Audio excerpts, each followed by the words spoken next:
Saudamos os irmãos com a graça e o amor de Jesus, amém? É com grande alegria que esta noite nós estamos aqui para cultuar juntamente com todos vocês, os irmãos da Primeira Igreja Batista em Baixo do Meio, os irmãos da Congregação Batista em Pedro Eulino. Louvado seja Deus por vossas vidas. Vamos orar nesse momento para iniciarmos nosso culto. Você aí no seu lar, reunido com sua família, fechamos os nossos olhos e vamos orar a Deus. Pai, nesse momento nós queremos te pedir que o Senhor venha estar nos abençoando. Obrigado por cuidar de nossa saúde, obrigado por cuidar de nossas famílias, obrigado por cuidar de nossa igreja, de nosso pastor, que tem sido fiel nesse momento, meu Pai, de pandemia, e tem nos trazido a palavra, meu Pai, as Escrituras Sagradas, e encontra o nosso coração. Obrigado por usá-lo, meu Pai, como mensageiro da tua palavra, meu Pai, nestes dias. Louvamos aqui porque o Senhor tem nos fortalecido, tem nos mantido firme, meu Pai, com os nossos olhos fixos em Ti, meu Pai. Louvamos porque o Senhor todos os dias tem nos levantado e colocado em nosso coração o desejo de Te adorar. Louvado seja o Senhor por todas essas coisas, que agradecemos em nome do Filho amado Jesus. Amém. Louvemos a Deus. Beleza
Paz e graça, Igreja do Senhor, eu vos salvo em nome do nosso Senhor Jesus Cristo.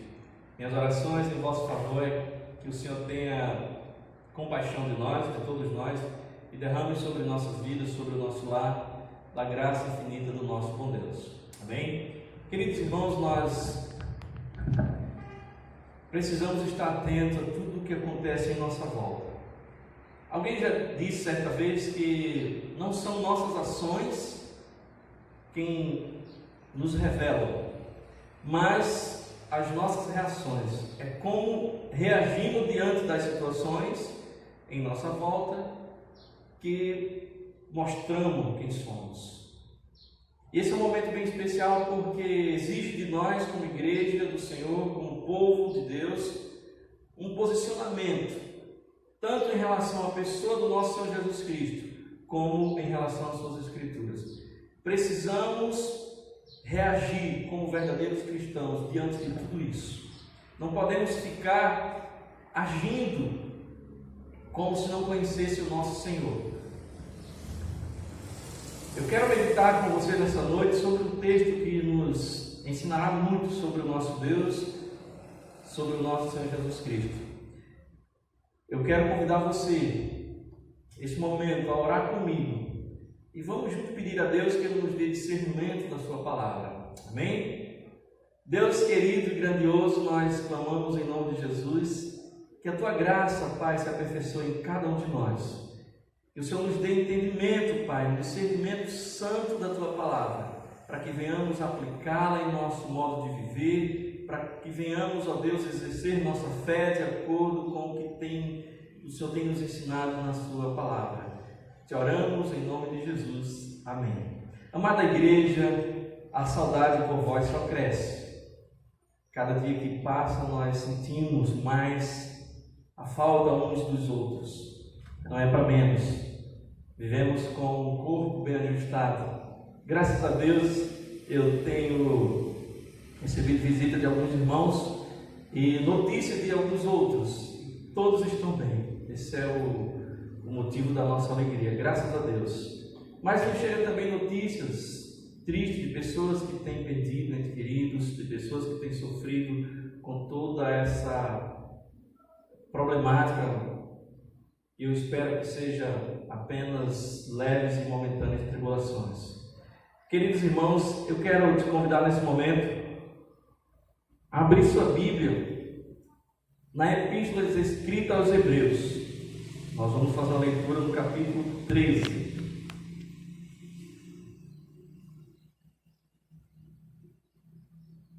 Esse texto, nós vamos ler a partir do versículo 8. Capítulo 13 da carta escrita aos Hebreus, Epístola aos Hebreus. Capítulo 13, vamos ler dois versos, o 8 e o 9. O versículo 8 diz assim: Jesus Cristo é o mesmo ontem e hoje e eternamente. Não vos deixeis serem levados em redor por doutrinas diversas e estranhas, porque boa coisa é fortalecer o coração na graça, e não com alimento que de nada aproveitam aos que a eles se entregam. Amém? Esse texto certamente já foi reflexão, tanto para a nossa igreja, como acredito que para você, em suas devocionais, em seus momentos a sós com Deus, em suas leituras diárias, em seu culto doméstico. Acredito que você tenha refletido sobre esta palavra. Mas a primeira coisa que esse texto nos traz de boas novas é algo que já sabemos, mas temos uma forte tendência a esquecer à medida que as situações em nossa volta, que as circunstâncias vão se tornando difíceis. É comum em momentos difíceis nós agirmos de maneira surpreendente.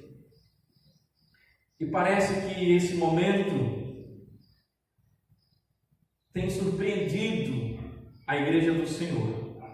Porque o que não só esperamos, mas eu creio que o mundo que que não conhece a Cristo também espera da igreja que proclama o Evangelho do Senhor, que confessa a fé nesse Senhor Jesus Cristo, é que ela se apresente como um socorro, como um farol para aqueles que estão aflitos.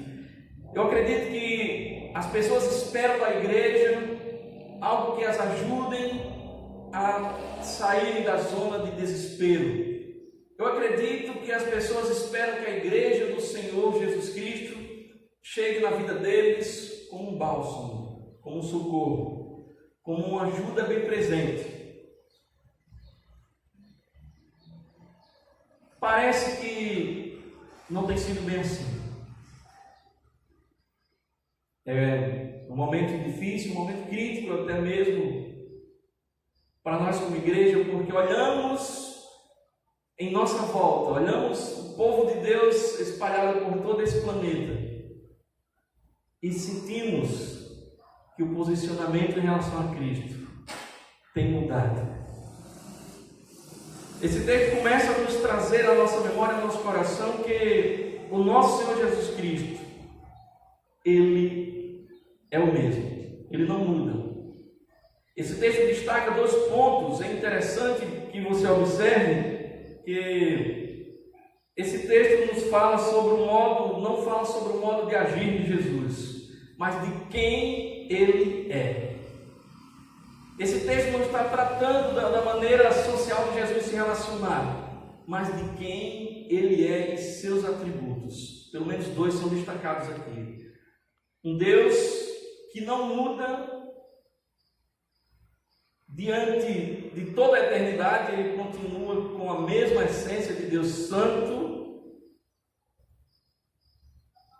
E também a sua eternidade. Começa dizendo que Jesus Cristo é o mesmo ontem, hoje e eternamente. Fazendo uma descrição desse tempo, não é? Dessa existência, tanto do passado, como do presente, como do futuro. E o escritor destaca, diante do contexto que ele vem tratando, é necessário que olhemos um pouquinho atrás do texto, ainda no capítulo 13, do que o autor vem tratando. E ele começa a nos mostrar que é necessário manter o amor fraternal, logo no verso 1. Ele segue a sua exortação à igreja, dizendo que é preciso ter confiança no Senhor,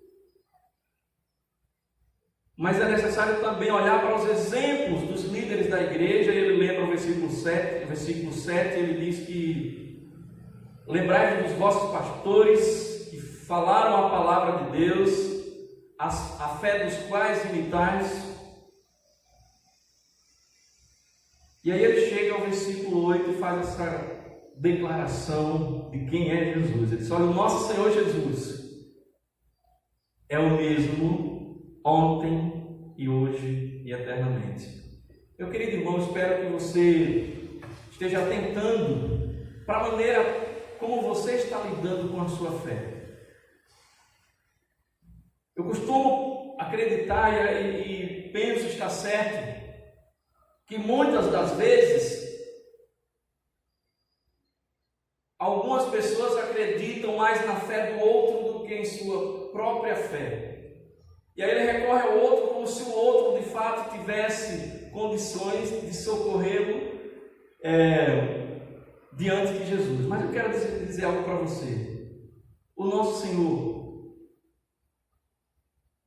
Ele conhece cada um de nós e Ele se relaciona de uma maneira íntima e individual com cada um de nós. A palavra de Deus nos diz que quando nós oramos, nós conversamos com Ele. Então, pratica em tua vida a experiência de ter afinidade com Jesus.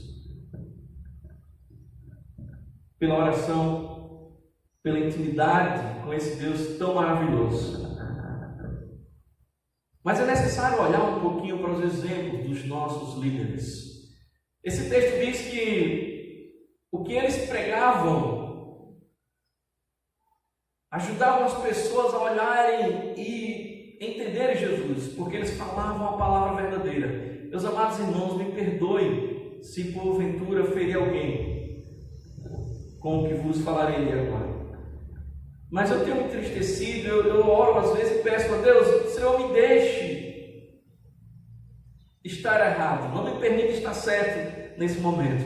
Porque olhando para a situação de como muitos pastores, de como muitos líderes têm se dedicado à pregação do Evangelho, nos entristece. Porque o que percebemos é que mais se tem interesse pessoal do que a proclamação do Evangelho. Parece que o posicionamento não é mais Cristo. O referencial agora não é mais Jesus. O referencial é uma posição dentro das discussões que a cada dia tem trazido mais dificuldade, mais problemas para a nossa nação, principalmente a nível Brasil, não é? A nível a nação na qual vivemos. É triste ver pastores colocando a sua mensagem em defesa do sistema político. Qualquer ponto que você escolha, esse não é o foco do Evangelho, pastor. Eu acredito que a palavra de Deus é para alcançar corações aflitos, não para fundamentar posicionamentos partidaristas. E eu quero, em nome de Jesus, voltemos ao Evangelho. Atentemos para a palavra de Deus, coloquemos essa palavra em nossas vidas, como de fato ela é a fonte da nossa vida, porque ela é que nos revela o Cristo que morreu por nós na cruz. Eu fico triste ao ouvir pessoas que declaram a fé em Cristo, mas com suas práticas de vida. Embora esse texto nesses 2 versículos que eu li, não trate da prática de vida de Jesus, mas de quem Ele é. Mas os versículos anteriores nos apontam para a prática de vida dos líderes e como elas ensinavam, e como a prática de vida desses líderes ensinavam as pessoas a conhecerem Jesus, a saber quem de fato Jesus Cristo era, é e será.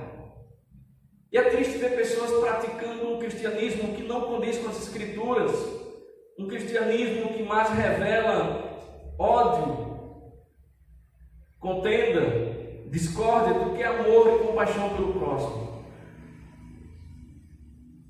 Nesse momento é necessário voltar o seu coração para o que de fato vale a pena. E antes que você pergunte, pastor, o que vale a pena nesta vida, eu quero responder para você mais do que depressa. Servir ao nosso Senhor Jesus Cristo, tendo convicção plena de quem Ele é. E é maravilhoso olhar para esse texto, porque ele diz que o nosso Senhor é desde sempre o mesmo. E quando você olha para outros escritores, por exemplo, João começa o seu evangelho descrevendo que Jesus era o autor da criação, estava lá no princípio e criando todas as coisas. Ele é o motivo principal da existência de tudo que nós podemos ver e tocar. A Bíblia diz que tudo foi feito para Ele e por Ele. E se não for assim, nada existiria. Então esse Deus que é o princípio das coisas, é o Deus também que foi visto entre os homens, é um Deus que foi homem de dores, é um Deus que enfrentou a morte, mas a venceu, é um Deus que ressuscitou dos mortos e foi visto e trouxe alegria aos corações e a esperança viva para aqueles que creram. E é um Deus que continua sendo hoje a esperança para nós. Porque por mais que em nossa volta o mundo bizarro, por mais que as coisas fujam ao nosso controle, e que de fato quando as coisas fogem ao nosso controle, nossas reações, elas revelam a nossa essência. Uma outra coisa que nós não conseguimos prever quando as coisas vão fugir ao nosso controle. Por isso é necessário que a essência que nos compõe seja Cristo. Porque podemos prever como serão nossas reações. O próprio Senhor Jesus Cristo vai nos ensinar isso quando Ele diz que a nossa boca fala do que está cheio o coração, que é aquilo que sai de dentro que revela de fato quem somos. E eu queria que você pensasse um pouquinho nesse momento. O que tem saído? Qual é a essência que tem aflorado da sua prática de fé? Quais são as reações que você tem tomado diante das circunstâncias? Qual é a palavra que você tem dado para as pessoas que têm procurado a você porque você é um cristão e ela o conhece, ela pede em você uma esperança, ela acredita que você possa ajudá-la?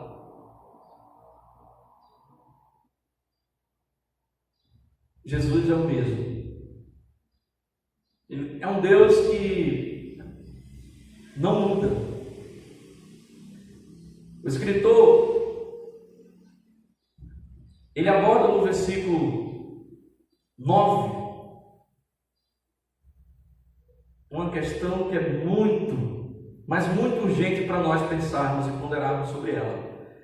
Versículo 9 diz assim: não vos deixeis serem levados em redor por diversas doutrinas estranhas e que não produzem nada de proveito para os que se entregam a ela.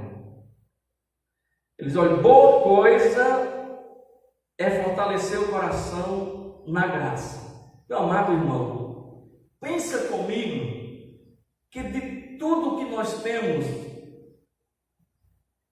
como possibilidade de experiência para esta existência,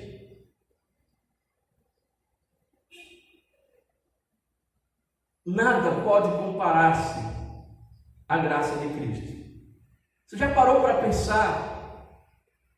Talvez seja uma palavra desconhecida para você que não conhece o Evangelho.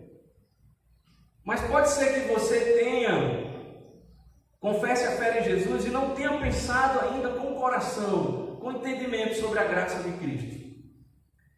A graça é quando Deus, que existe desde sempre, que estava lá no princípio, que esteve entre nós e que hoje reina no seu trono, Ele olha para nós e enxerga o nosso pecado possível e passivo de toda punição, porque o nosso Deus, Ele é justo. Ele não nos trata, Ele não nos dá essa punição. Ao contrário, Ele se entrega na cruz por nós, tomando sobre si todo o peso do nosso pecado, toda a culpa Ele leva para si, para que nós tivéssemos um perdão, bastando apenas a nós crer e entregar nossas vidas a Ele. É graça, quando Deus nos dá algo que nós não merecíamos. E o escritor diz: porque boa coisa é fortalecer o coração na graça.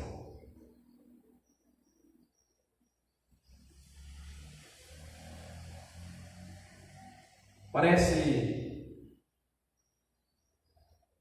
que é preciso olhar para esse texto e enxergar, não é? Tanta verdade, tanto ensino em poucas palavras.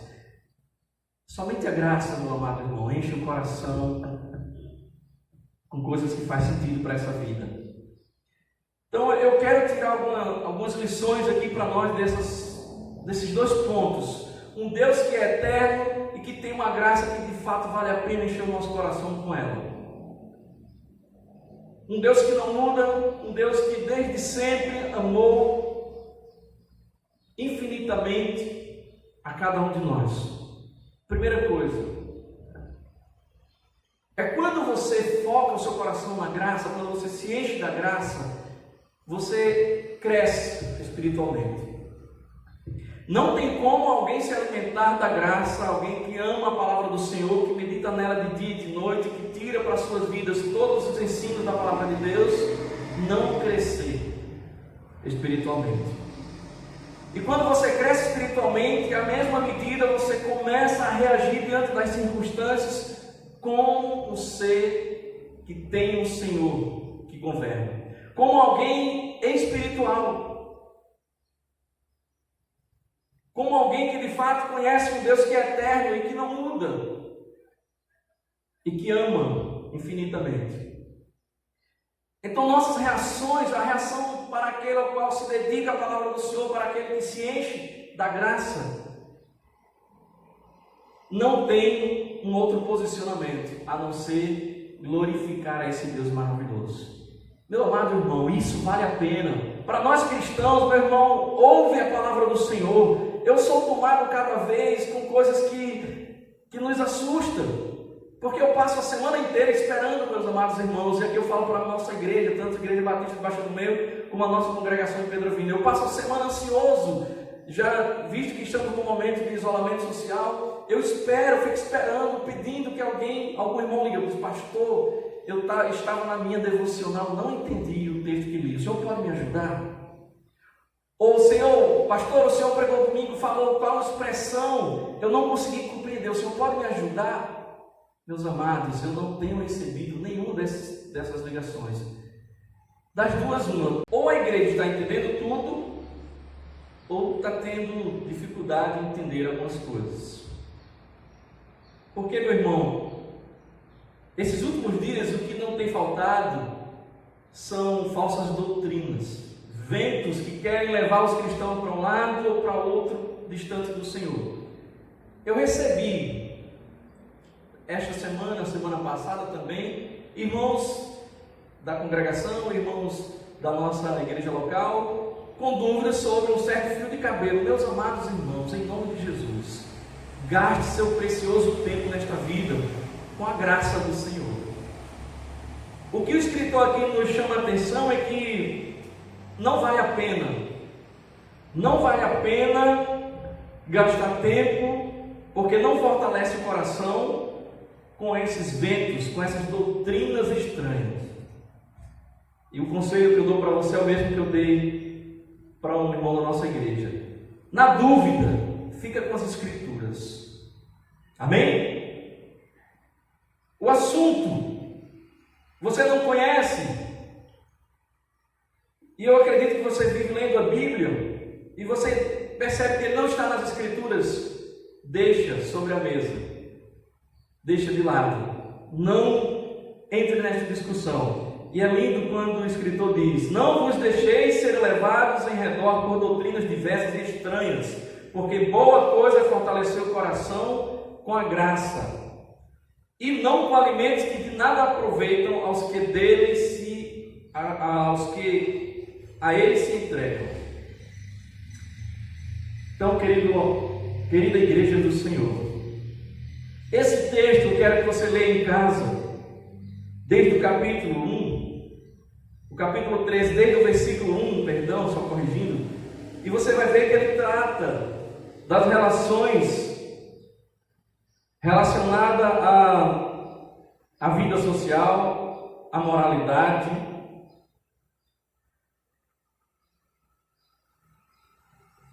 Mas quando ele chega no seu ápice, ele começa a tratar daquilo que de fato aponta para o nosso Senhor. E como eu introduzi, ele traz dois argumentos sobre atributos de Deus: imutabilidade e eternidade. E aí ele aponta esses dois atributos para Jesus, para nos dizer a mensagem mais valiosa a qual nós precisamos guardar em nosso coração: Cristo Jesus é Deus. Amém? É nele que nós devemos depositar toda a nossa confiança. É sobre ele que nós devemos gastar tempo em aprender. É sobre a graça que ele derramou sobre nós que nós devemos nos alimentar. É dela que nós devemos nos alimentar. A igreja, eu conversava com um irmão outro dia e dizia: meu amado irmão, a igreja tem perdido tempo. Porque esse momento, querido irmão, eu acredito, está certo, que seria um momento, que é na verdade um momento propício para a igreja se revelar poderosa como é, para a igreja se revelar como o socorro que ela deve ser, para a igreja se revelar como a agência de Deus como ela é, produzindo boas músicas, para ser conhecida por uma igreja que louva a Deus com qualidade. Era o momento para a igreja estar produzindo bons livros, boas argumentações em relação aos problemas que enfrentamos, mas apontando para a solução em Cristo, não para a solução partidarista. Esse era o momento para a igreja se apresentar como de fato ela deve ser, com Pai, cheia de compaixão e graça pelos que sofrem, pelos perdidos, pelos que estão necessitando do socorro. Ah, quem dera, Senhor, a igreja abraçar esta palavra. Quem dera, Senhor, que a igreja nesse momento voltasse os olhos para Ti e para a Tua palavra e se enchesse dela, porque nós fazíamos assim como os apóstolos fizeram ali em algumas cidades, um alvoroço. Seria conhecida como um povo que louva e serve ao Deus Altíssimo. É vergonhoso, meus amados irmãos, quando nós acessamos algumas páginas nas redes sociais e, cheio de propriedades, algumas pessoas que não confessam a fé em Cristo acusam a igreja, eles com argumentos válidos. É triste ver todo esse cenário. Mas eu quero concluir repetindo as palavras do escritor desta carta, desta epístola, em especial o versículo 8. Jesus Cristo é o mesmo ontem e hoje e eternamente. Você pode repetir isso comigo aí no seu lar? Hebreus 13, capítulo 13, versículo 8. Vamos ler junto? Jesus Cristo é o mesmo ontem e hoje e eternamente. Amém? Resumindo, Ele é o nosso Deus. Ele é o autor e consumador da nossa fé. Ele é a nossa única e viva esperança, porque é nele que temos a vida eterna. Que Deus te encha de graça e sabedoria. Gaste seu tempo com as Escrituras, gaste seu tempo com a graça, enche seu coração com a graça de Deus, viva, respire Cristo. E quando você estiver diante de umas circunstâncias que exigem de você um posicionamento, reaja de acordo com o servo do Senhor, com toda mansidão, com toda compaixão e graça, com toda paciência. Que Deus te encha com todos esses dons. Se falta algum de vós, a palavra de Deus diz que nós devemos orar e pedir a Deus. Não se apresente para esse mundo tão hostil e tão descrente do nosso Deus diferente. Seja luz, seja servo. Que Deus te abençoe. Que a graça que há em Cristo Jesus se aperfeiçoe em tua vida. Que no seu lar você possa estar sendo uma coluna, um baluarte para os seus familiares. Que não venhamos ver ninguém se desviando da palavra de Deus e se perdendo na fé diante desses dias de pandemia, se perdendo dentro do próprio lar. Que nós não venhamos ter essa experiência, que venhamos passar por tudo isso, mas que a vitória em Cristo seja presente em nossas vidas. Que Deus te dê uma semana de paz. Que Deus te dê uma semana de desafios, mas uma semana de reações que revelam o cristão verdadeiro que você é. Eu creio. Que Deus te abençoe.